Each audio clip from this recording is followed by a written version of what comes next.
गाड़ियों पंचर करवा देनी। भैया रहला बाइक पंचर हो गई बा, भौजी के घर लेके जाए के बा। अच्छा ठीक बा, हम जाता नहीं।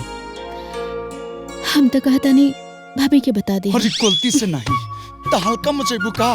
देखो हमनी के मिलत जाई, केहू से तारा कला की जरूरत नहीं है। ठीक बा, जाता नहीं। बाय।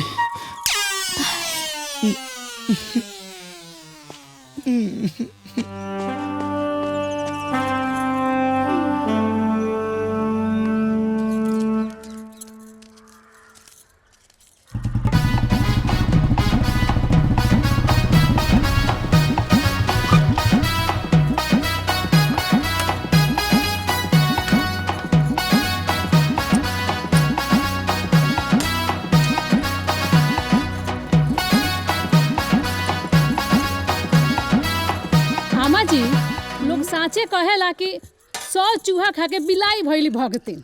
ई तू कौन बुझना बुझावत है रे? कुछ समझ में नहीं आवत। तो रउए देख ली। देखी। अरे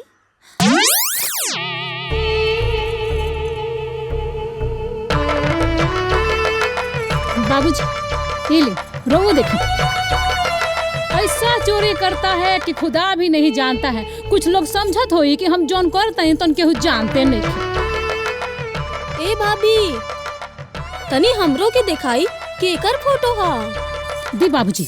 अरे बाबूनी हम रोगा का दिखाई, रउए देख ली। कलयुग के हरिचंद के कुलकंदरी अवतार।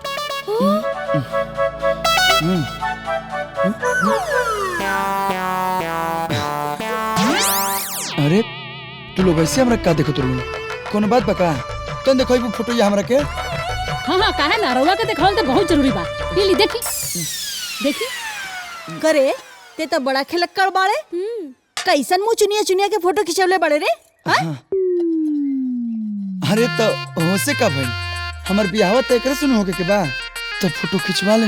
होटल में चल जाई और फिर केहू देख ली, फिर रवा के टेंशन हो जाई।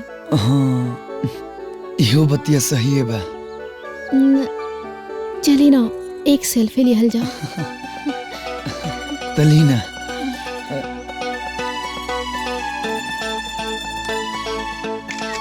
रुकी तनी चश्मा पहिर ली। हाँ?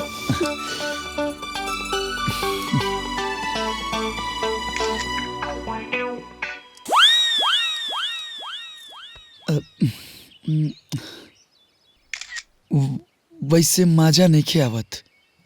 रुकी हम सेल्फी ले तनी।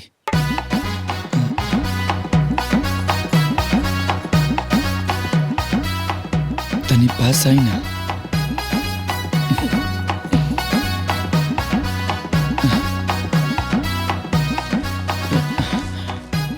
अब कैसे मुँह बनल जाला एगो? पाउच बनाई ना।